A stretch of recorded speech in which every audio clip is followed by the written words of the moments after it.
you done now? Broadcasting live from Houston, Texas, and around the world. TV host, best-selling author, and radio personality Brad Gilmore brings you a collection of conversations with stars from movies. Matthew McConaughey. Brad Gilmore. Mark Wahlberg. Hey, how are you? The legendary Mr. Christopher Lloyd. Christopher, how are we doing? I'm doing good. Great introduction. Jessica Alba and Lizzie Mathis. Ladies, thank you so much for joining me. Thank you. Kevin Costner joins us. Thank you so much. Thank you. Television. Jimmy Fallon joins us this morning. Jimmy, how you doing, my friend? Good morning. Thank you so much, Brad, for having me. I appreciate this, bud. Kelly Ripa. Brad, thank you for having me. Comedy. Jay Leno joins us. Jay, how you doing? Hey, Brad, what's going on? Chris Tucker is in the building. Chris Tucker, good morning to you. Hey, Brad. Good morning to you. How are you? George Lopez joins us right now. George, how are you doing, sir? Good morning.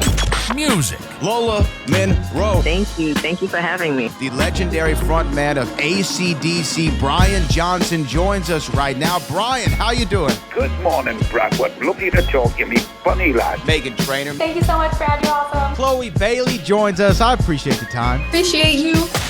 And more. This is The Collection. Now your host, The Boat. Brad Gilmore!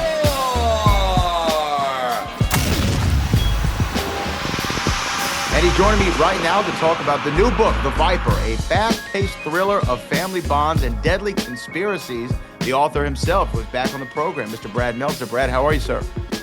Good to be back, my friend. Congratulations, obviously, on the book. I mean,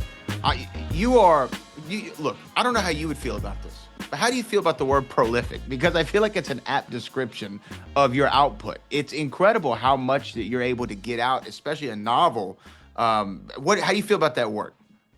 I like the word. I think it actually over-describes because I look prolific because we have a lot of books out, but a lot of them are kids' books. Yeah. So this novel used to take me 2 years to do. This last one took me 4 years to do because we did so many kids' books. But everyone's like, oh, you're so fast. I'm like, no. I just fooled you because I did like 6 kids' books in 2 years, but they're only, 30 pages. Whereas a novel is 350 pages of your soul that you're throwing into something. When you've worked in fiction and nonfiction, obviously, and put out a lot of great books in the nonfiction realm, but when you talk about a novel itself, starting off on that, where does the germ, I know this is book 3, but where does the germ of the idea start, and how long until you actually start putting pen to paper or fingers to keys in order to start writing the story out? Yeah, so let's talk about the Viper. Viper starts, easy premise. A man walks into a funeral home carrying his favorite blue suit. He's got a terminal disease, and this is the suit he wants to be buried in. And if you go to your local bank and you open up a safety deposit box, paperwork gets filed. It means the government can eventually track it. Same thing if you go to the UPS store, you open up a P.O. box. But if you secretly sew something into the lining of your suit and you hand that suit over to your local mortician, you have an ultimate untraceable hiding spot. So the man goes back to his hotel, leaves the funeral home.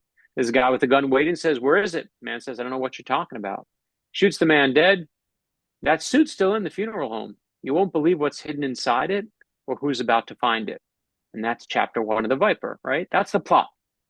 And you don't have to read any of the other books. I know it's third in the series, whatever. They're all standalones. Like any good, you pick it up.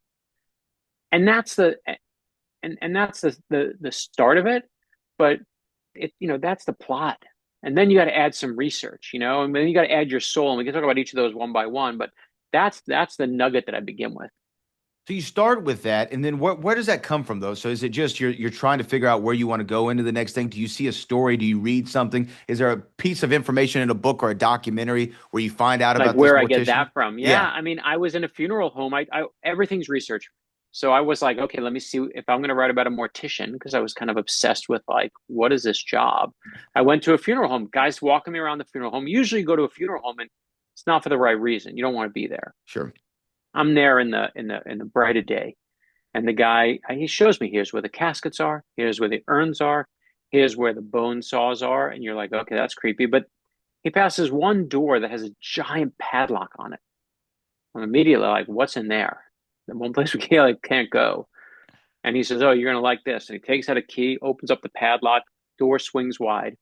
And inside are all these old clothes, like clothes your grandparents would wear if they went to like a fancy affair, like this, like a double-breasted jacket that looks like it's from the 70s.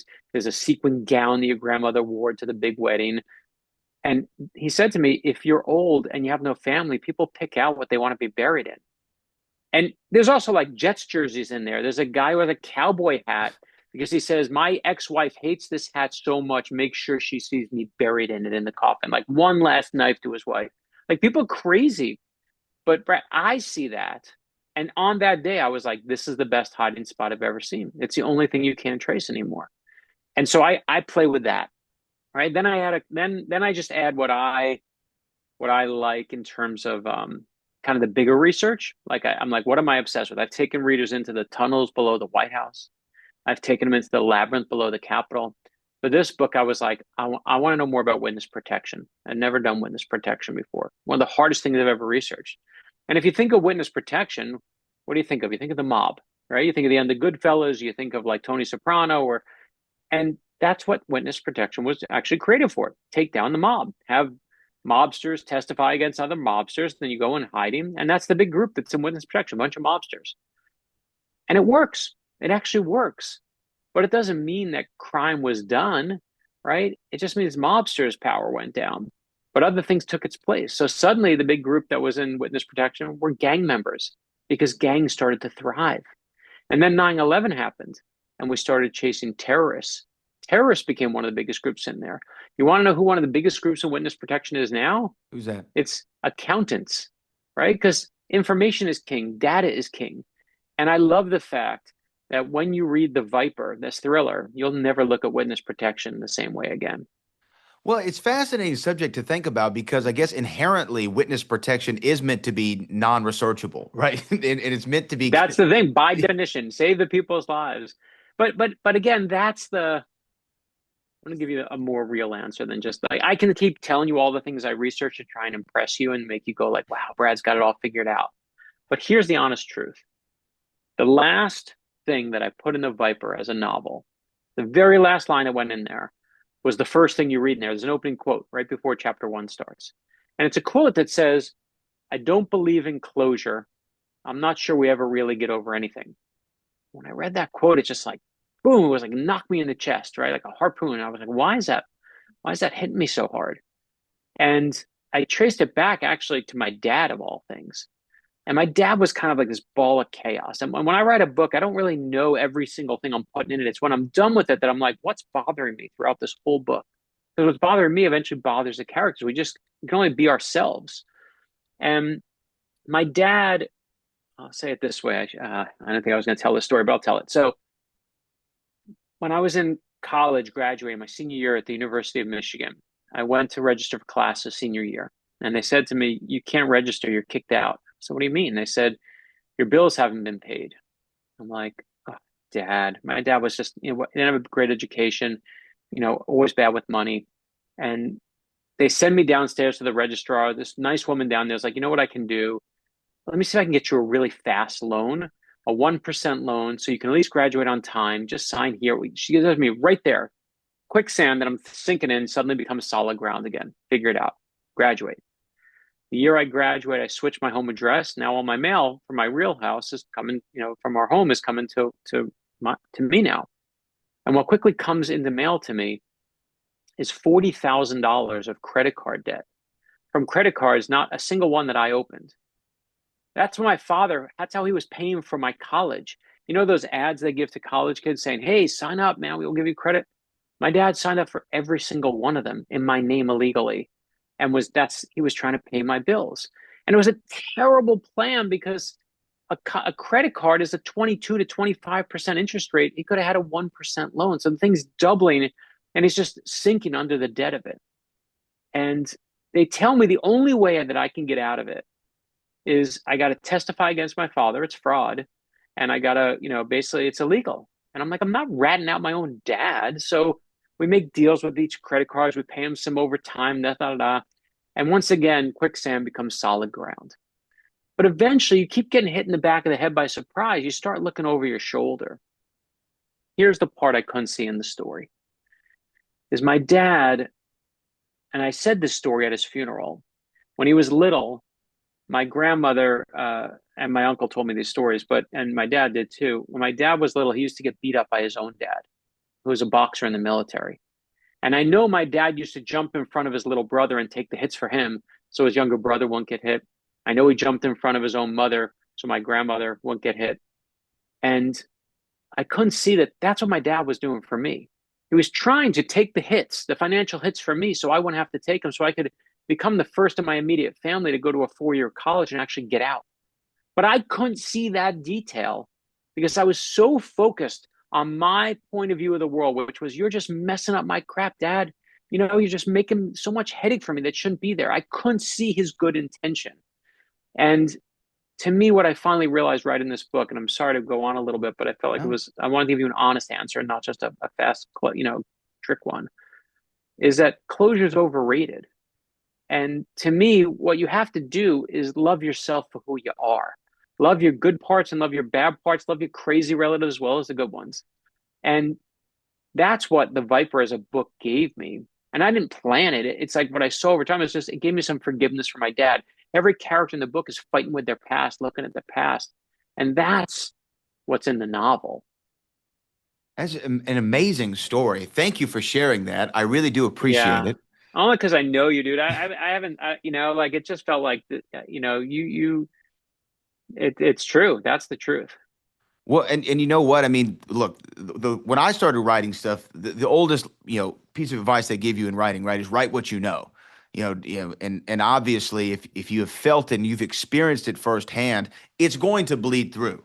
It's going to come through in a character. And whether that's even in itself a way of closure in some ways, or just a catharsis would probably be a better way for it, of putting your real life into these novels or into these stories. I mean, it just makes them feel all the more real. I mean, that's the best kind of book, or the best kind of film, or the best kind of song is the one that we resonate with. And what better to resonate with somebody by them telling their story and finding some truth into it. And I think what you said is exactly right. It's not just that it's why it resonates with you. The song you love most, the movie you love most, the book you love most, it's not because you love the character or the setting or the beat. It's not because you love Superman or Spider-Man or Atticus Finch or Dumbledore. Those books that you love most, those movies you love most, it's not just that they have a setting or thing you like. What they really reveal is they tell you something about yourself. They show you who you want to be. They show you something you miss, something you feel. They make you feel something about yourself, like an aspiration, or I can reach this new height. And those are the stories. And for me, again, not that anyone wants to be like under $40,000 of credit card debt, but I do think we all know what it's like to be that kid who's like struggling and just want to get out and prove and make something of yourself. That's something that, a lot of people who, when I talk about my dad now, are like, man, I had that. I can't believe how many people, I'm on book tour right now, have come to me and said, I think we got the same dad, and it's just like, and I know it's silly, but it makes me feel less alone. And I believe that they're saying it to me because it makes them feel less alone. And that's why we connect with that song that takes us back to a place and makes us feel that thing about ourselves. Absolutely. For me, I have to watch Back to the Future at least once every 3 months. We've never been closer. It's my favorite. When we did our kids' book, I Am Benjamin Franklin. Chris Eliopoulos, our artist, at the end is Benjamin Franklin's flying the kite. And he put Marty McFly and Doc in the back of I Am Benjamin Franklin, just as an Easter egg for someone who's like, where are my fellow nerds who understand us? And all these people are like, dude, Marty. I'm like, we're friends. I got to send it to you because I actually published a book last year about Back to the Future. So I got to send you a copy because I think that you would appreciate it. But going back to The Viper, again, feeling those things, resonating with the story, and then also finding a unique way into it. Because, my uncle was a mortician, and he's a very odd kind of guy, too, to be honest with you. Very strange person. Oh, yeah. And what he always said was, at least my customers don't complain, at my job. And that was his big joke for the family. That was the running always. joke, right? The uncle joke. Yeah. The thing I found a different kind of mortician. I've done a lot of work with USO. And I've traveled all around the world with the USO. When the war was winding down, they were bringing 6 thriller writers every year to go entertain the troops because thrillers are among the favorite books over there. And so we would go to Kuwait and Oman and Qatar, and I've been to Turkey with them, and I've been to Cuba with them. They've taken me all over. And it was there I heard about this place called Dover Air Force Base. I was like, I didn't know what Dover was. We've all seen Dover. It's that place where when a soldier dies in action, that flag-covered coffin comes off the plane and everyone salutes. But Dover's not just for fallen soldiers. It's a place where when the space shuttle exploded, all the astronauts' bodies went to Dover. On 9/11, all the Pentagon victims went to Dover. In fact, right now in Venezuela, all those CIA people that are doing work out there, and every CIA agent we have around the globe, something goes sideways, their bodies are going to Dover too, which means Dover is a place that's filled with secrets. And you know me long enough, you know I love secrets. And what I was struck by is the morticians there will spend 12 hours rewiring someone's jaw, smoothing it over with clay to make it look good again because a family says, I want to see my son one last time. Rebuild someone's hand because a mother says, I want to hold my son's hand one last time. And I was so struck. They, you know, some of them don't take overtime. They're just like, I need to show the dignity and respect that this person has given and made the ultimate sacrifice for this country. And that struck me, man. Like, what good people do. And I was going to start this book, and I was like, I got the book, I got it figured out, but I didn't have the second character. And I was on this this tour with the military in this big, we're in this military base, and they took me to this warehouse. Like, Brad, you're going to like this warehouse. I'm like, okay. We're walking around the warehouse, and the warehouse is filled with framed art. They had like Adolf Hitler's paintings. They had all this art done by generals and colonels. I'm like, why does the army have all this art of all things? It makes no sense. And they told me, and this is true, is since World War I, that the U.S. Army has had an actual painter on staff who paints disasters as they happen, whether it's storming the beaches of Normandy, whether it's Vietnam, whether it's 9/11. I'm like, you're telling me that everyone's racing in with guns blazing, and you've got someone who's racing in with nothing but paintbrushes in their pockets. Like, that guy sounds crazy. I got to meet him. I want to meet him. And they said to me, you mean her? You want to meet her? It was a woman. Bias got the best of me, baby. And as soon as I heard it was a woman, I was like, there's my character. This crazy ass girl with the dragon tattoo woman who just will race into a disaster because she wants to paint it. And that's where I got my characters from, was like just finding these crazy jobs that I never even knew existed and saying, what kind of lunatic takes a job like this? Incredible. Incredible. See, this is why I love talking to Brad Meltzer. This is why everyone's going to love the new book, The Viper. You know, Brad, always a pleasure speaking to you. I find that you find the most interesting aspects of people to go into, whether it be a job, whether it be an idea, whether it be an emotion. You're able to explore it all and do so well. So congratulations again on this book. I can't wait to see what you have next. What can you tease us? Do you have something in the pipeline? Yeah. So, well, for those, I think this is perfect to segue from murder to children's books, right? But yes, very the next good, one that easy. comes out, I mean, as I tell you about murder, let me tell you about how to take care of your children. So I do a line of children's books. I've talked about them in the past. Yeah. I am Amelia Earhart. I am Abraham Lincoln. I wanted to do a book on empathy. And so the last book we did was a book on mental health. We did I Am Simone Biles. Yeah. It was vital for me to do a book on mental health. The book on empathy comes out in 2 weeks. It's I Am Princess Diana. And I'm really excited about that. And then if you look on my Instagram today, we announced today, like a couple hours ago, my new comic book is coming out that I'm writing from DC and Marvel. It's called Spider-Man and Superman Together. And they're taking both characters, and they do it every like 10 to 20 years. This year is the 50th anniversary that Spider-Man and Superman, you know, Superman's DC, Spider-Man's Marvel. The 50th anniversary and the first time they ever did a crossover. And Marvel asked me to write it. So that will be out in April. That's the best birthday present I think I'm ever going to get.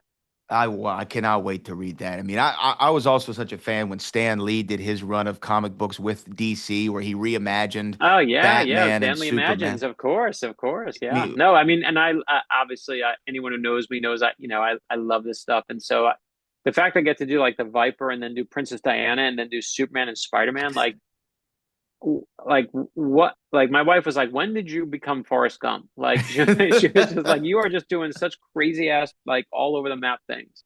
It's amazing. Well, you've had a great start to 2026. We're going to keep the train running. I can't wait to read that Superman Spider-Man book and the book on empathy with Princess Diana, which comes out in 2 weeks. And The Viper. Everybody go get your copy now. The incomparable Brad Meltzer. Brad, thank you as always, my friend. Thanks, brother Brad.